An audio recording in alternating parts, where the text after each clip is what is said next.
listen up.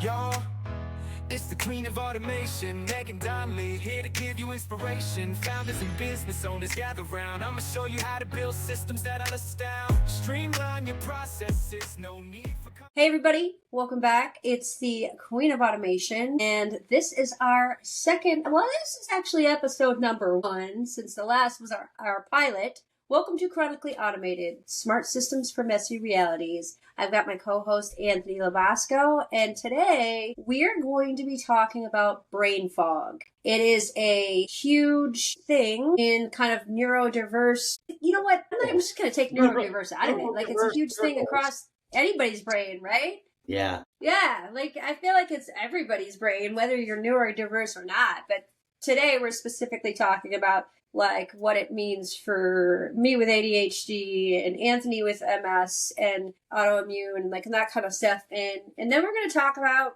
like what we do to make it go away, or what it doesn't really go away, but to make it less impactful when you are experiencing it, and exploring some of the obstacles that it can affect, and then how to kind of get around it, right? I'm going to have Anthony jump in because he's got some really good research that he's done and give you like the clinical definition of what brain fog is and from his research. And then I'll jump in and kind of tell you what I feel it is from my kind of ADHD brain perspective. And we will go from there. Anthony, take it away. So brain fog, multiple sclerosis, right? That's a neurological disease. And when you have brain fog with MS, it really affects everyone differently. So I think just generally speaking, it's a slowing down or disruption of mental processes, right? And that is caused by the impact on the central nervous system, right? Even though we look great, nothing is wrong, you look okay, we hear that constantly. There is, a big effect on the central nervous system. And as a result, one of the side effects of that is brain fog, which really damages the proactive covering of nerves called myelin sheaths, at least with MS, right? So at the end of the day, it's gonna disrupt a lot of the transmission from the brain to, the nerves and everything. So you can't really sometimes finish sentences or finish thoughts, or, you may even have some short-term memory lapses, trouble finding words, right? So I may actually do that during this podcast. Losing your train of thought, mid-sentence, difficulty processing. There are many things. So again, that's pretty much how it translates to MS. But Megan, with you, with ADHD, I'll pass it on to you. Yeah, so it's similar, right? Like it is very similar in the sense that, so the other day, I was telling my 19-year-old, I lost my phone, it was yesterday or the day before, like 4 times. Like it was just, and it wasn't, I just set it down somewhere and then I could not remember where it was. It happened to me like 4 times. And that kind of stuff happens to me all the time. So it's a constant struggle, because my brain is always moving, right? So there's ADD and there's ADHD, which is the hyperactive, right? And anybody who's known me for more than 5 minutes knows I'm very hyperactive. I'm always like, woohoo! I'm always moving, right? So the hyperactivity part, unfortunately with the brain, you're thinking about like 8,000 things all at once, all the time. So it's the simple things. For me, the brain fog is, where did I put my pen that I was just using? Where's my phone? Where are my keys? Like, it's the little simple things that everybody else takes for granted, like that they, that kind of like short-term memory loss that's just gone. Like, it's just, that kind of, because that stuff, you don't need to think about that. Really, at the end of the day, that's a very minute thing, except if I have to go somewhere and I can't find my keys. The notification, right? Like, that's why I have so many notifications all over the place, because I can never remember the small things. Like, it's the little things. The big stuff, no problem. But the little individual tasks, and it's like a everyday thing. This isn't just, like you experience brain fog every once in a while. This is pretty constant. The medications that are out there, I choose not to medicate myself. I don't think that anyone needs a class 1 narcotic. To me, that doesn't sound like it's actually going to help your brain anymore or function any better. But what those drugs do from a clinical standpoint is they slow the hyperactivity down. So when you hear all the reports out there of like kids and being zombies, that's what they're doing. So they're over medicated, right? So you have to like do the dosages based on your weight type thing. And so when you hear all those stories about kids turning into zombies, it's because they're over medicated. So I've experienced this. I have a son who's also ADHD, very high anxiety. And we went through this during, like his growth spurt and during, like hormones. And the medicine couldn't keep up with his growing, right? So I ended up just stripping him off all of his medication altogether because it was either he was like super violent or he was super brain foggy.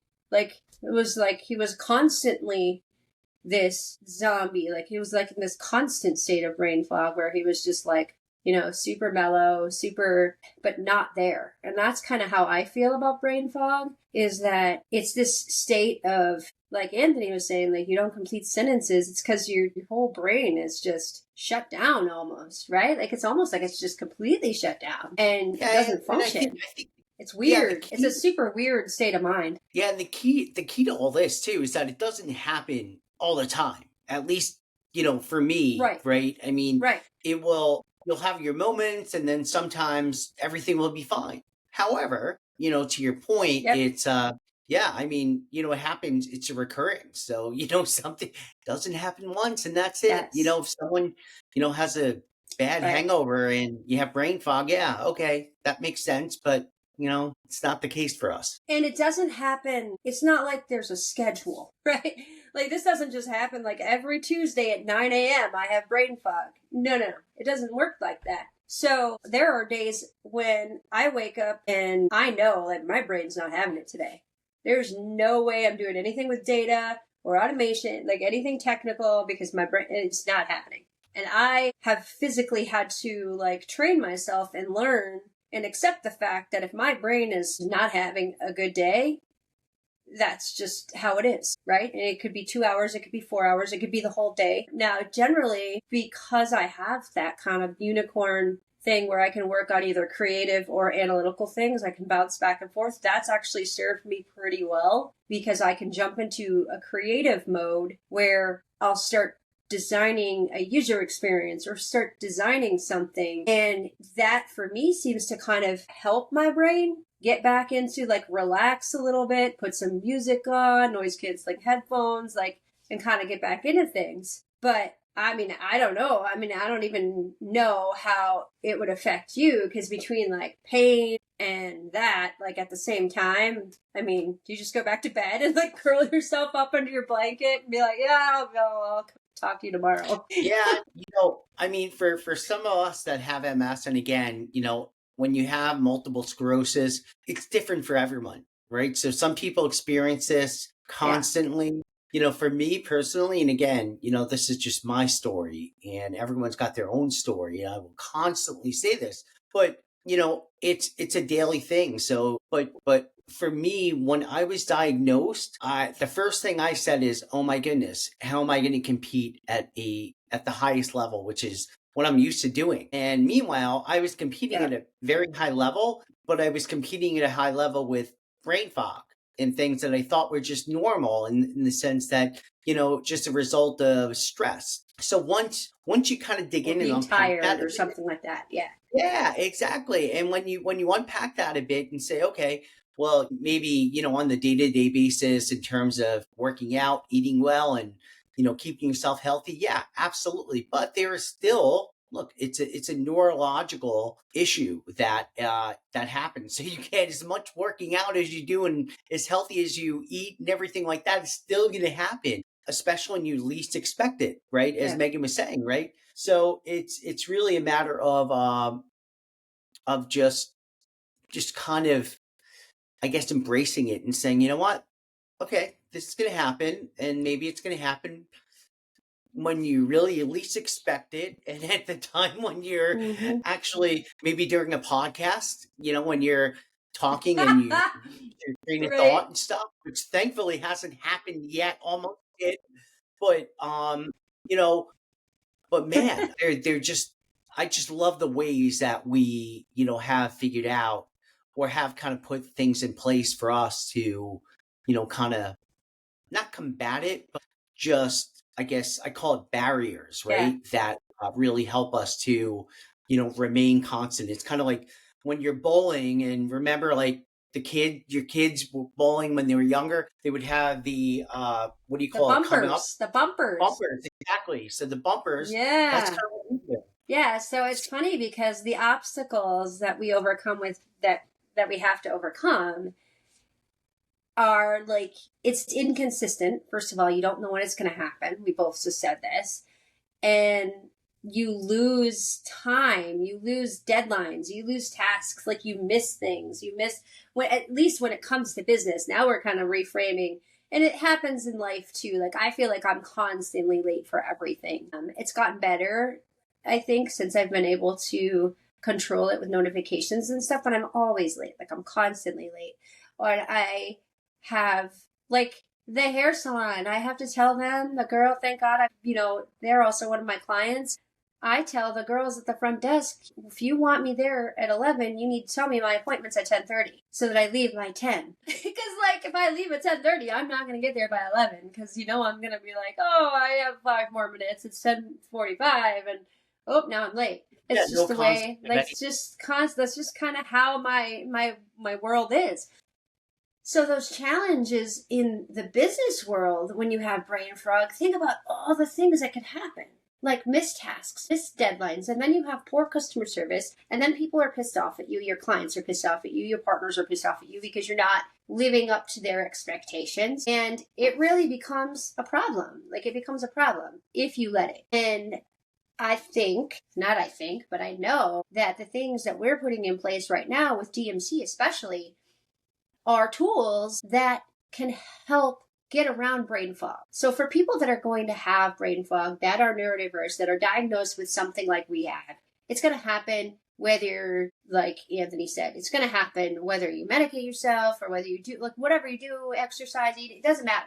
It doesn't matter what you do, it's going to happen. So it's time to start putting in place notifications, automations, digital checklists, like focus sessions. I do focus sessions where, well, time blocking, right? I think is a better term that more people understand.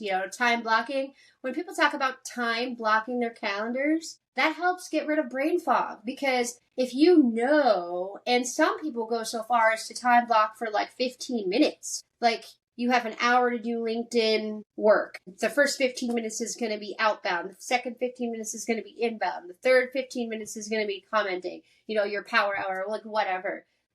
Sometimes, if I do that, it's actually better. And then you have the notifications start going off every 15 minutes to tell you it's time to switch, right? There are days when I have to do that. I don't know about yourself, but there are days when I have to give myself as many notifications as possible because my brain goes down the tunnel and I'm not switching. Like, I'm not switching. I'm working on this thing and I don't want to work on anything else. Yeah, so Megan and I have talked about this before. I mean, obviously we're here right now, but, the way it's really ironic because Megan she was a dancer, in her early days, but I call it, for me, choreographing my days. Like literally, I said this for years and I had no idea that I had this. And I just said, you know what? I need to choreograph what I am doing every day. So I know that during this time I do this and I do that, just kind of turning and saying, okay, whoa, the calendar says this, boom.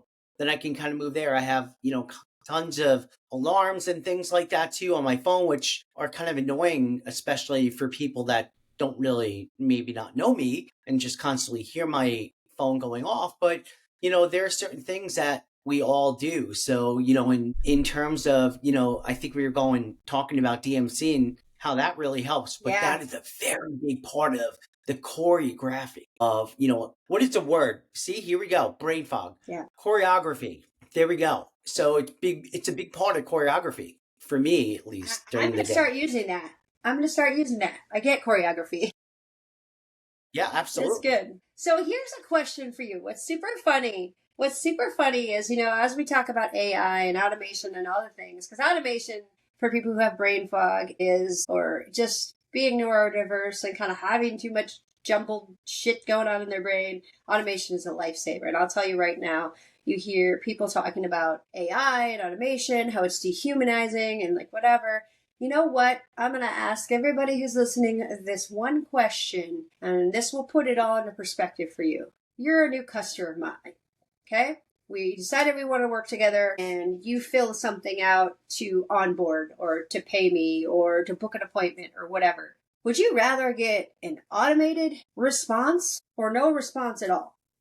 Because I'm going to tell you right now, those kind of things, those kind of triggers, those kind of behavioral responses are necessary. And anybody who's still sending those manually, stop doing that. The manual action of sending trigger response emails or SMS or whatever takes up so much brain power. And if you're leaving your brain to do, even if you're not like Anthony or I, you're leaving your brain to do that, this is so important and one of those low-level things that you should be automating because it frees up your brain to go work on other, more customer-friendly things. Like the whole point is to wow your customers. If your customers don't receive anything at all when they're expecting a response, that's going to piss them off more than receiving something automated. So for everybody out there who's like, I don't want to automate every part of my human touch points, you know what? If it's going to save a customer from being pissed off, you should automate it.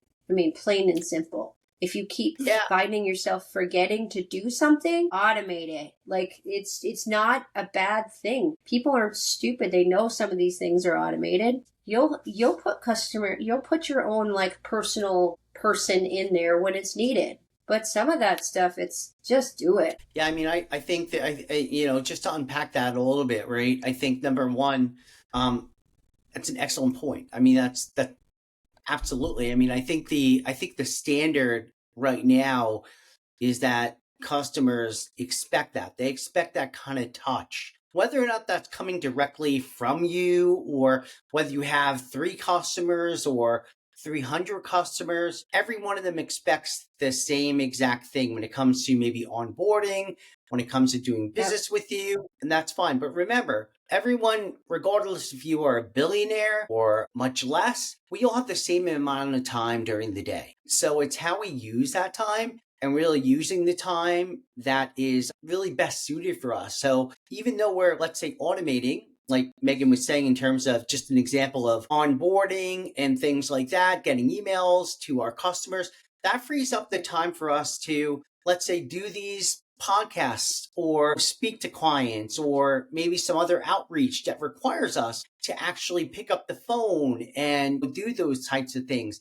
And I think that's wonderful. And not only that, but getting back to brain fog, that really alleviates a lot of the anxiety around that, saying, oh my God, did I do this? Did I do that? Because again, anxiety and stress around that and really thinking about that. And like Megan was saying, in terms of her brain going in a million different directions all the time. And my brain sometimes too does that, thinking about, oh my God, did I send that email to that client and everything? When you're actually talking, when you're on the podcast, the next thing you know, you have brain fog. And that's not good. So getting that is just, it's literally a big, it's just a big release in terms of, just freeing up your, I guess, stress and things like that, so you can focus on more meaningful things. That's really the way I kind of look at it too. 10 hours. In cases. Yep. 10 hours is what I look at. So like 10 hours a week is on average what like business owners waste. They usually waste about 10 hours a week. Now, obviously it's different for everybody, but a lot of that is emails. A lot of that is like manual admin tasks that we were talking about. So, and again, this is not just people like Anthony and myself. This is just business owners in general, small business owners in general, anywhere from 10 to 15 hours, but the average is 10 hours a week that you are wasting on low level, like administrative management types of tasks that you should not be doing. I'm going to give you a pro tip. Let's say for some reason you're not there yet. You cannot automate the thing that we're telling you to automate, or, maybe there's something that everyone keeps telling you to automate that you can automate it. And for whatever reason, you're just not ready. You know what? That happens. You do you. It's your business. You have to run it the way that works best for you. You can automate the task reminder. So for example, in DMC, we can set up automated tasks reminders, right? So after somebody books an appointment with you, they get their reminders, you have the call, and maybe it's a sales call. And so after every sales call, you have to send them document XYZ. You can set it up so that when the call is over and you say, that they showed or no showed, either show or no show, it tags the customer with showed, and then it creates a task, and then it says within 24 hours, Anthony Labasco has to send customer Megan document XYZ, and it will keep notifying him until he's done it. It will notify you as many times as you want. And then it will notify you that it's overdue, and you'll have a task list, and it's going to show you, and it's also going to give you a browser notification.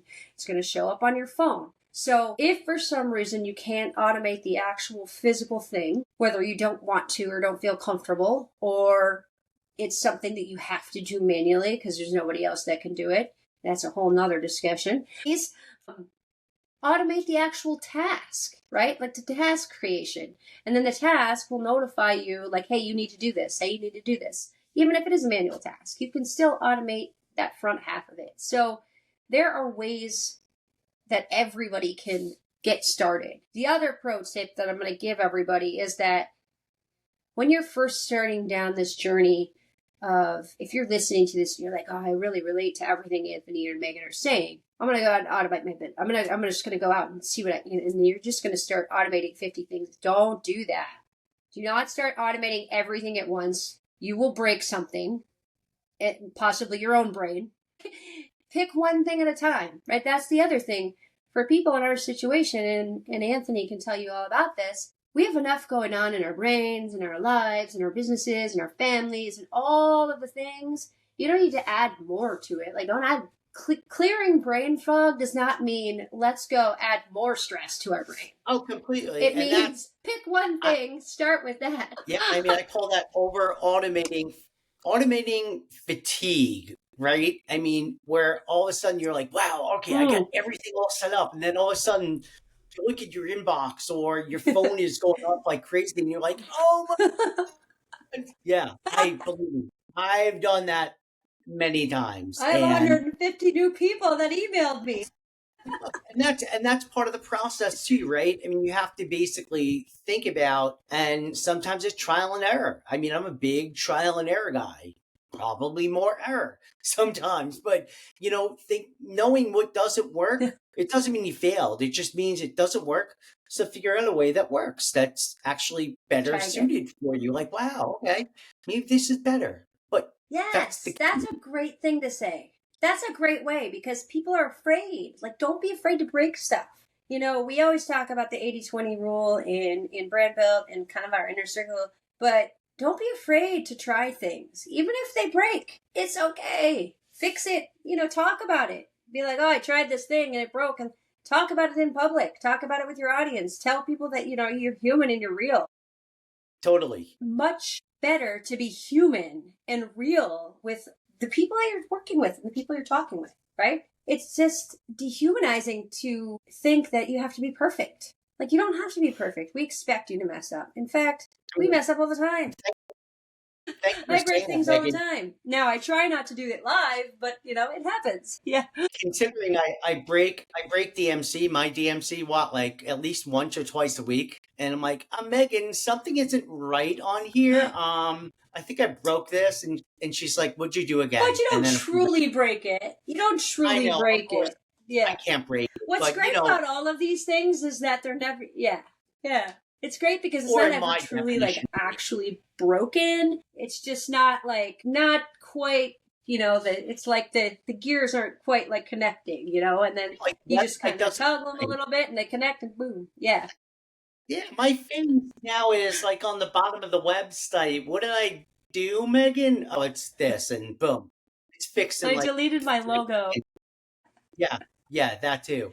But, those are things that we do, is trial and error. But at the end of the day, once we get it right, I can tell you firsthand as a I don't know if I'm still a novice. Maybe I'm sort of almost an intermediate, but still, as it continues to evolve, my relationship with DMC, with automation and everything, I mean, it's just absolutely life changing. And once you're able to not only embrace it, but really fit it into what you are doing, it's just unbelievable. And I'm not going to get into everything that I'm doing, but I can just tell you right now that I'm doing a lot of things. And if you would have told me a year ago that I would be like managing, 4 or 5 different, not clients, but let's say being a brand ambassador for, with different workflows and everything like that, I would say, how is that possible to do? And that's just one facet of it. So anyway, I don't want to get on. I have to get off of my Everybody's busy. And no, it's a good thing.